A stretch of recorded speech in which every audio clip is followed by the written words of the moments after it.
Hey, Profiteers. Thanks for joining me back on another episode of Positive Profit. I'm so glad you're here because we are going to tackle a possum question from our Facebook group, Healthy or Cute Treats. We talk about it a lot.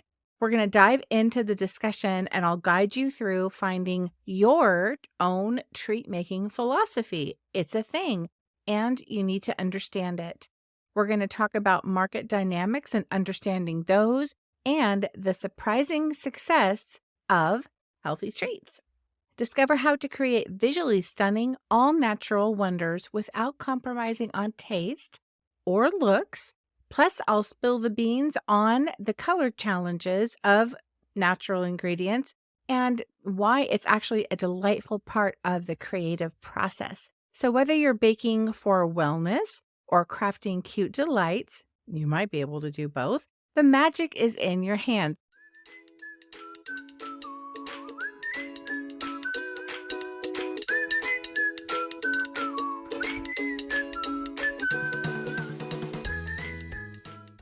Hey, dog treat bakers. Thanks for listening. I appreciate that you're here.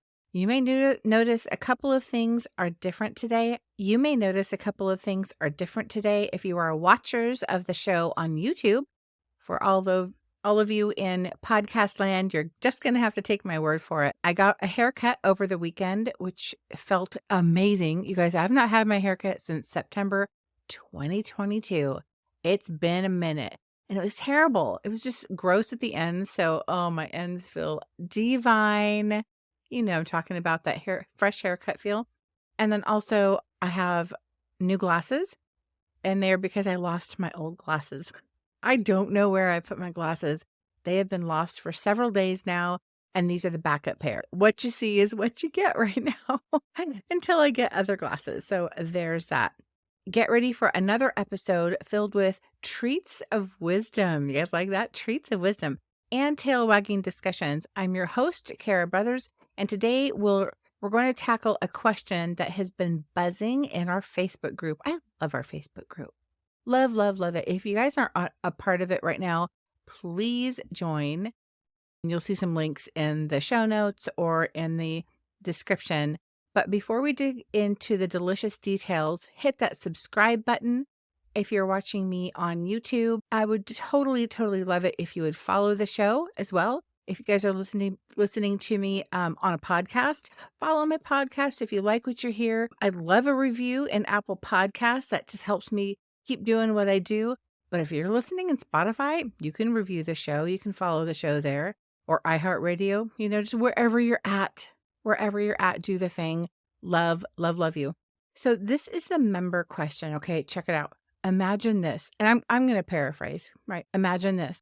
Healthy organic treats, even gluten-free or grain-free treats, or irresistibly cute designs with added sugar, maybe even added color. So we have two different things here, healthy versus sugar and artificial color. So our Facebook member basically wants to know which path will lead to better success. And what a question.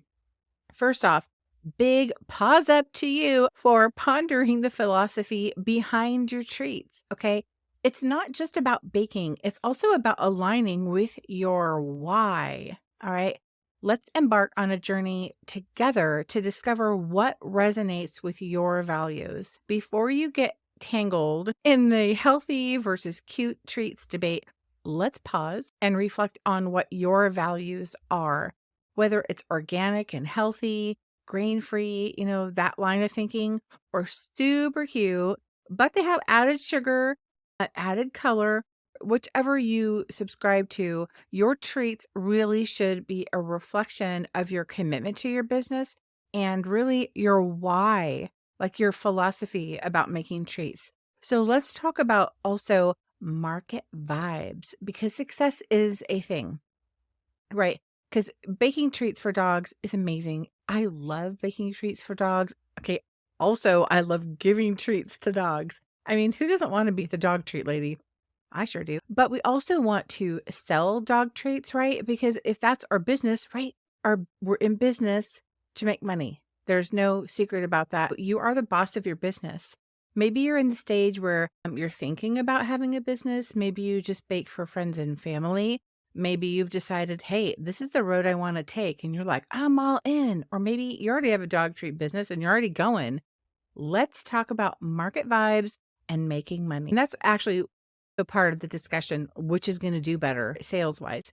Healthy treats might steal the show, okay, in areas that are more health conscious. Areas like, take a look around you. Do you have a lot of health food stores? Do you have a lot of gyms? Are there fitness fanatics in your town? Are there a lot of outdoor activities? Hiking trails and things like that. I have found that dog parents often mimic their wellness choices that they make for themselves for their pets too. Like my brother, he's a runner. He is a firefighter paramedic. He's an engineer on a fire truck as well. That bro is all about health and being healthy and things like that. So those are the kinds of things he looks for his dog. So that's his frame of mind. I want you to take a look at the market around you. If you really live in an area that's health conscious, more often than not, you're going to find that healthy treats are probably going to sell better. All right. So I want you to try to get in sync with your market. If you need to, do some market research. And that's really what I'm inviting you to do, right? Research your market. Take a look if you haven't noticed before, if you haven't had looked at your town with that lens or that filter, check it out. Check out your gyms and your health food stores and things like that, and try to get a vibe of what's around you. Great news. You can whip up visually stunning treats that are also healthy. You can have both. Dive into the world of all natural, grain-free, gluten-free, even organic ingredients. They're out there and you can make dog treats with them and they're delicious as well. Also, you can decorate with these kinds of things too to make them absolutely beautiful. You can create dog treat wonders without artificial color. It's not needed. It isn't. Or you can make them without added sugar. The secret ingredient is your creativity, really, whichever path you take. So, are there color challenges with natural ingredients? Color challenges. What do I mean by that? Artificial colors can be tempting, right? Especially for tricky shades. All natural colors, there are a couple of them that are a little bit difficult to achieve, and I've totally been there. I've experimented with natural color combos, and artificial versus natural, it can be a little mismatched, but that is actually the charm. When it comes to colors like red, a true red, you're going to get a great red with artificial color. Hands down, it's the winner, right?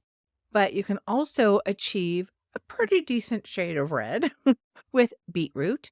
And I like to add a touch of red oxide powder. If you have ever worked with red oxide powder, so you just need a little, but it really helps when you have your beetroot powder. It really helps, just that little splash of red oxide powder just to give it a different dimension, because you can get a real purple kind of pinky undertone with beetroot powder.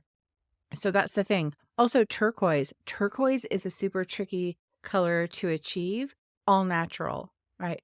You could achieve an amazing color if you use artificial color with turquoise, but not so much naturally. Okay. So much so that I don't even offer it. And I've tried and I really can't get that particular shade to pop, honestly. So just embrace the challenge and let your own dog treats tell a unique story.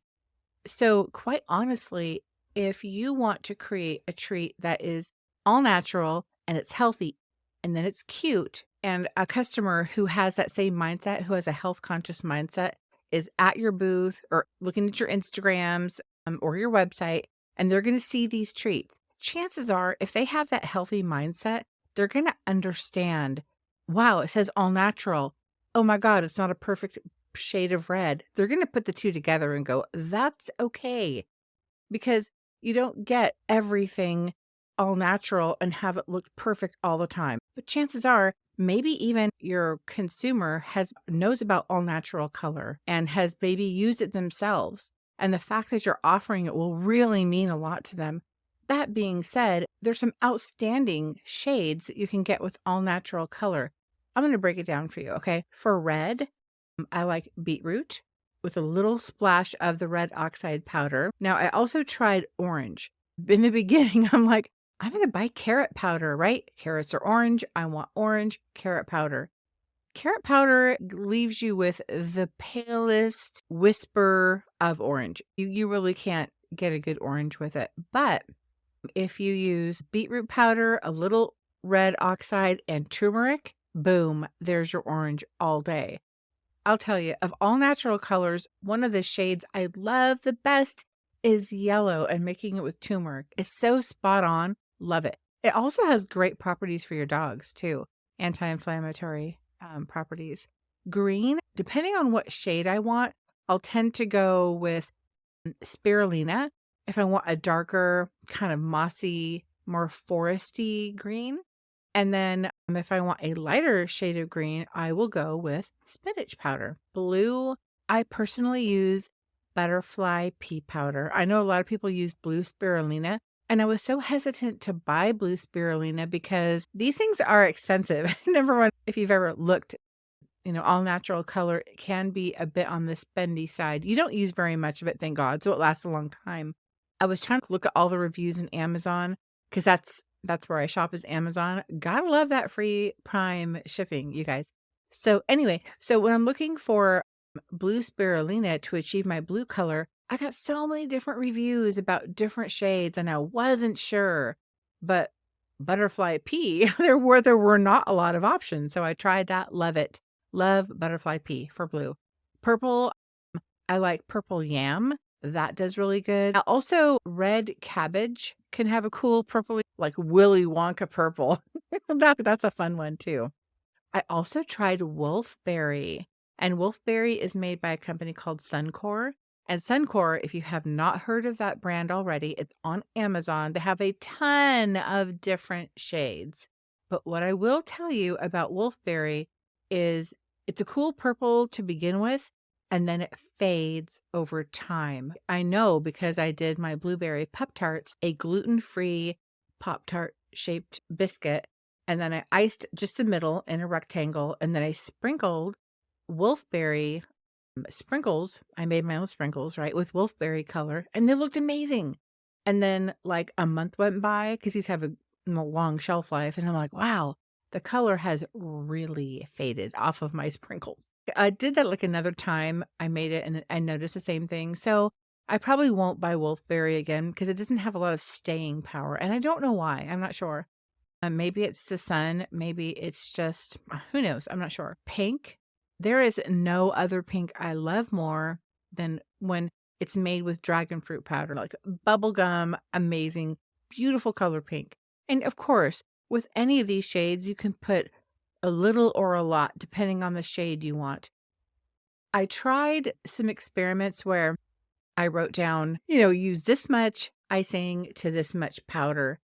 And for consistency, that totally worked. But you know what? I'm a creative. One day I want to make it this color, and the next, I want to make it a little darker or a little lighter. So I don't measure. I just sprinkle in a little at a time and I stir and I see, is this the color I want or not? So amazing colors that you can get with all natural fruit and veggie powders. And again, some shades aren't perfect. Black, I started using activated charcoal for my black until I saw a lot of information on the internet that's used to make dogs vomit when they've gotten into something. And so I wasn't really comfortable using activated charcoal in my products because I wasn't sure how much was too much, right? Because I have big dogs eating my treats and then I have little dogs. Activated charcoal, I would hate for a dog to eat my product and get sick. So I wasn't really sure how much to put in it. Once I found that out, I stopped using it and stopped using black entirely until I found that there is a black color called black oxide powder. Like red oxide is just black oxide. A little goes a long way, y'all. And so that's my black now. But how I achieve my black is I take here's how I really get there and how you can save money. Because if you decorate with a few different colors, When you're done decorating, you can either save those colors. I always save them in the fridge. They last a long time. But like if you're at the end of the bag and you're like, I don't really want to save it, great. Put it in a bowl with your other colors, mix it up until it's like gray or brown or whatever a lot of colors make. Ugly, basically. And then to that ugly color, right? Then you add your black oxide. It'll help you get to black quicker than if you were just to add black to plain white frosting. And then the other color is brown. If you've heard some of my other episodes, like about carob powder is a perfect way to get brown. And they have a light roast and you can find a dark roast of carob powder. And obviously the light roast will make a lighter shade. And of course, more or less, depending on how dark or light you want to go. And then the darker roast, which is what I prefer, and my very favorite brand of carob powder, just so y'all know, is Chatfield. And they also make carob chips too. But I just love making brown that way. And it smells just like chocolate. I get so tempted, and then I'm like, have a little taste and I'm like, ew, it still tastes like dog frosting. Gross. So I wanted to encourage you to find your why. Why are you making these dog treats? Is it for dog health? Is that a concern of yours? Lean towards those all natural products because they're there. And you can make amazing stuff with all natural ingredients. Are you more for the fun and the cutesy and the health part of it is sort of taking a back seat? Well, then I guess that is your why. You're going to need to find out what your why is. And the cool thing about that is you're going to know exactly what you stand for in your business. And that philosophy is going to help you drive future decisions, right? It's going to be like the backbone of what you do because if you already have a philosophy for your treats, it'll help just guide all the stuff you will be making because it will align with that. And once you figure out what your why is, you'll be able to stand behind it. You'll be able to tell customers about it, talk to customers about it, and be real passionate about it because it's your reason. It's your reason. That being said, I'm all for all natural, and you can totally achieve great stuff that way. So whether you're crafting healthy wonders or cute delights, remember the magic is in your hands. Either way, just stay true to your values and understand your market too. And let that creativity soar because you can do great things either way. So thanks for tuning in. I really appreciate it. If you guys want to connect with me, I would love it. Subscribe to me in your favorite podcast player. You can watch the YouTube show on my channel. Follow me on Instagram at Positive Profit. That's positive with the PAW. You can join our free Facebook community at facebook.com/groups/start a dog treat business. You can also snag some freebies on my website, and that's positiveprofit.com. And you can email me as well, support@positiveprofit.com. Until next time, keep those ovens warm, tails wagging, and don't forget to treat yourself well.